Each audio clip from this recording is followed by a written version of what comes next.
we've got cuts of a video that High Times, and I think is an independent filmmaker in the Maine area, because I took a look at him and he did some like documentary stuff on the prisons and stuff like that. The reason that we're looking at this article tonight is because I don't think there's a lot of people that don't know what goes in to growing weed. We don't know a lot about growing weed, so we're not going to sit here and say that, right. you know, we're experts in any such way of that. However, it's important to understand what some people are doing and how they're doing it, because that kind of starts to predict what the future looks like and what the future could look like. And so this story is about a gentleman in Maine on the coast who he ran a dispensary. He basically couldn't get, he didn't have enough of his own stock, so he grew. But he also realized that he wasn't growing in a way that was as productive as it could be, and it wasn't engineered to the specific area that he's growing it in.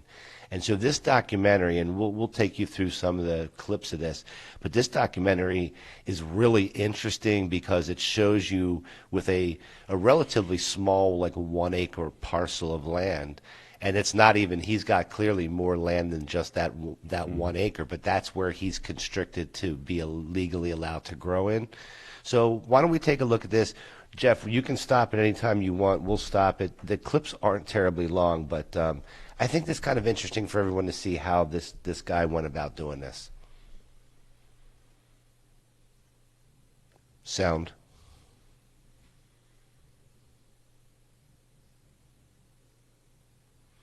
Jeff, one card at a time, find a patient, grow. There we go. Let's play it again. I couldn't hear it. I've really had a lifetime relationship with cannabis. I started like everybody else did. One card at a time, find a patient, grow 6 plants for that patient, and eventually we could have 5 patients and 30 plants. Until this year, I converted the caregiver license to the dispensary model, which gave me unlimited plant count. It was important because my store is busy, and I never had enough cannabis. I ran out of cannabis every year. I mean, I am getting... So interestingly enough, there's a caregiver model in Maine. It must be something that's a little different than some of the other states and whatnot. So he went from a caregiver model to a dispensary model. Yeah. Which is... He stepped up. Stepped up. Yeah. And it could be like a license thing. I don't know. He did say it was a license. It's a licensing thing, yeah. Yep, went to the dispensary level. All right, cool. With unlimited plants. Yeah, so a lot of these are strains that we're actually developed from Northern Soul, so like the Acadian Sweetberry, the Washington County Widow, the Down East Diesel. Those are all strains that people would recognize. This is from the Mother of Berry, and that comes from the White Widow. Notice that they're in jars and more than accessible for you to smell and see and touch and taste. And not taste, but smell. Comes from the New York Diesel, but it was crossed with Maine strains that do well in Maine. Stuff grown in California, Colorado may not grow well in the humidity of Maine. King's Farm. Yeah, nice plot of land. Hell yeah. Is that it? That I had developed, and he saw what the seed stock was doing, and he so pause real quick. Saw an opportunity. I'll just update everyone. So he reached out. He realized that he needed to kind of up his game, and so he reached out to this guy called the Seed Doc, and he came on and worked with him on this grow, and so that's really where the story is based at. Go ahead. Opportunity to do something that nobody's ever done before. He was solving problem for me. I couldn't grow enough for the store, and Matt was like, look at those beautiful colas. Right? I mean, when you see towards the end of this, like when they harvest, like this stuff is absolutely insane. I got to make it up to this guy's shop for sure. And all of these big grow houses are all stacked heavy with employees just to 10 buds. And it's like, my word, if we grow it like this, you don't need anybody tending it. And that's what I'm trying to prove. Is that a 64-year-old guy can take care of an acre with 12, 15,000 plants in it. No problem. He doesn't need a bunch of people on the payroll to do it. And this is just a different way of doing it. You know, this is where we went from horticulture Look at to this. agriculture. It's just a few guys. I mean, look at this field. The systematic way of laying this out. It's wild. Any thoughts, Jeff? Yeah, I just think it's outdoor grows are awesome. Just looking at the volume of, just row after row. It's so much better than little indoor grows. But yet, everybody wants indoor growing weed. Not everybody. A lot of people do, and it costs more for indoor That's weed. because you control, you control all the elements more. Yeah. So it Outdoor, depends- you're more. Right, just depends at the on the whim of grower. Nature. Yeah. And you're growing in such volume, you can't attend to the plants Yeah. more as meticulously. And I don't know if we have the clip, but there's a clip where he goes, I don't want anyone even touching it. We plant it, and then we don't touch it until the end. The reason why people like rows and walking paths is because they are afraid of mold and mildew, and they want airflow, and they think they need to work on the plants and touch the plants. And I don't want anybody in here touching the plants, and we only have X amount of space to cultivate in, so I want to fill that space. So this is not set up for people to work on it. It's meant to plant it and leave it alone until it's ready. Plant it, leave it alone until it's ready to go. Yeah, and he solved his problem. He couldn't keep enough marijuana for his dispensary. Changed the technique. Brought in the specialist. Not a spring chicken. He needs to be able to do it. Yeah, so he maximized. Yeah, no doubt. And so it shows really that he's really smart on the labor, and the amount of effort that he has to put in to get this whole grow done is. Yeah, it shows what the cultivators problem solving, and also though, but this is a success story. Cultivators now, going through some difficult times. A lot of them are, yeah. Depends on the area and all of that. Indeed. So this is indeed A success story. No doubt about it. Go ahead. Once you stand in this field, if you've got a lifetime in the cannabis, this is like, these are unreal to me. This is still unreal. So the thing about the whole outdoor is that it's considered to be much more risky, right? Yeah. And so he doesn't have it. I mean, I guess his whole thing is an outdoor grow. It doesn't seem like he has an indoor grow. I think there's a part of this video where he talks about the greenhouse. He turned it into a pool room or something, Right. where he's swimming in there now, looking at the outdoor grow through the greenhouse window. What do you think about the risk side of? I mean, indoor growers kind of control everything. So there's every last aspect. These guys are kind of gambling, but they're gambling in an engineered way. Yeah, I don't think he's really gambling. Hey, listen, his problem was not enough trees to I was just saying a whole lot of trees and not having to work it. So True. So he solved. But his I was problem. just saying from an outdoor perspective, the risk. Yeah, but it's Jeff, talk back off. I think for his situation, it's not really a risk because he's doing everything legally, right? He has a dispensary license, he can 100%. upgrade it, right? From and caregiver he to can get unlimited plants. So unlimited, outside we go. Yeah. How many thousand did he say was He that? has 25,000 plants in that little parcel. That's wild. Yeah. That's wild. And then I guess so. The question is this the future? That's kind of really what I'm getting at, because you're talking about a small guy, doesn't have the budget, can't have a ton of farm hands. The whole story about a small business.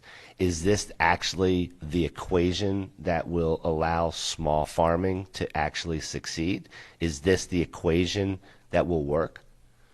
It's interesting take. Well, he's also growing in Maine, so you got to understand he can only grow what he can grow In one season. during Correct. the summer, and then after that, he either is just living off that till next year, or he's growing indoor after that. which doesn't look like he's doing. So So, I mean- he's doing his. That's when the dude come in the back door. I mean, he's doing his whole year's worth, right? That's when he Yeah, gonna have from a that cost endo perspective, That's when you're he- cutting down on the lights and stuff. break in endo in that part of the season. Yeah, and it also talks about like how he works. Like in the beginning of this, it talked about conditioning the soil and the kelp farmers that they work with in Maine to do that. So it's a whole lot of different It's things. science behind it. Exactly. There's a whole lot of different things in order to make that Not happen. for everybody. You got to make the commitment.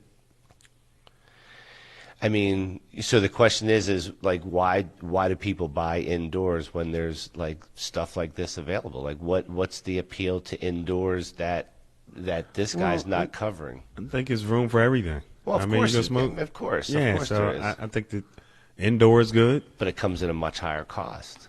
Not all the time. I think For there's the grower, not for the smoker. Well, if it Because they costs got to be competitive. if it costs more for the grower, then you're paying more for it at the store or wherever you're buying it. Not in every case.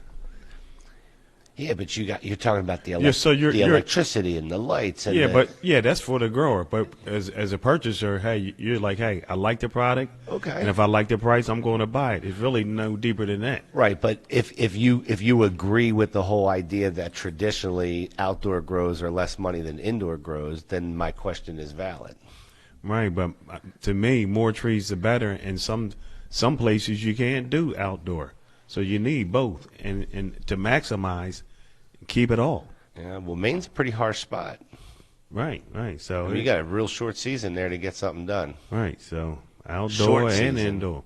Well, of course. So, and it's situational. Depends on your I situation. mean, what there's, you're doing. I mean, a lot. This works for him. We talked about Maine before. A lot of these, they have different rules than other states, and so when you go to a dispensary in Maine, there's a good probability that across the parking lot there's a grow house in their Right. parking lot. Right. House indoor. I haven't seen any outdoor grows at a dispensary. Like I haven't seen that. Though they must be encouraged or allowed to grow their own. So they may not. They probably can buy from a cultivator or manufacturer, but they don't have to. Right. They can do it their own. So I'm assuming that some of these guys could grow outside if they had the land and they wanted to. It's not like they're prohibited, Yeah. Everything's but situational. they choose an indoor grow. Yeah. You can want to do anything you want if you don't have the finances or the technology, The know-how. or the know-how and all of that. Yeah.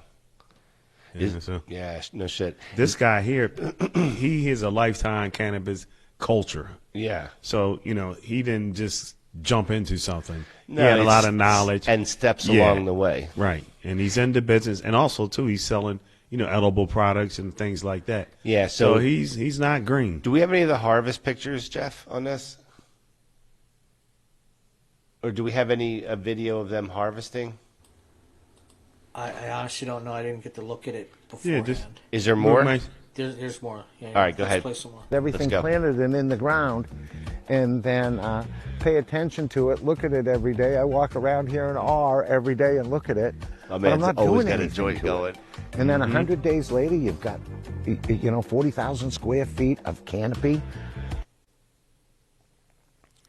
Yeah, that's As some long as field. what I love about this guy is as long as he's been doing it, you could see he's still a kid in a candy store. He loves it. and his mind's still fucking blown. Yeah. And even though he don't need anybody to touch these plants. I mean, my man's walking through them, and Yeah, you have to admire your work every day. You come in, it's like Christmas yeah. every day. I want to take a walk through there with him. Cough Country TV needs to go take a walk through that field. Let's go to specifically. that one. Let's You do would it. have thought we needed an army, but the style of this plant and how we can harvest it, it's amazing how much biomass we can take in a few hours. I'm sitting at a tunnel trimmer. I would say I'm doing 80 pounds of biomass an hour by myself, and I've got 2 people prepping in front of me. So we're doing And he made those machines. He made these machines himself. It's pretty wild. Go ahead, keep going. just like in craft beer. There's always going to be horticulturists that are taking care of their own gardens, and that you're never going to stop that, and that's great, But eventually, All right. These clips Well, are. These, it's quite operation he it's has. quite an operation. Man. And And minimal. Look, it's only a few of these guys tending to it. yeah, I mean, it took them days upon days to even take this down, just with a few of them like that, and then they have to process it. I think he said some like, and then he showed like the last batch where he goes, "This is what we're going to just hang this for 10 days, and all of this is going to get processed into either edibles or it's going to be in somebody's vape pen in the next few weeks." There you go. Yeah. So that's pretty cool, man. I thought that was a pretty cool story and just a good insight for, people to see if you haven't seen it before. And we don't know a shitload about, growing and stuff, but we certainly admire it, and I thought that would be interesting to bring everybody. So, what else? Is there anything else we got? You got something, anything right now? No. I tell you what, we got to visit Maine. I would love to have him on the show. Visit him. I'd love to have him on the show. I think we're going to reach out and see if we can't make that happen. I think he would be a very, very interesting person to talk to. And, Maine is Cough Country TV's second home location state, so we're up there enough. And so maybe we'll find our way over to that farm. Who the hell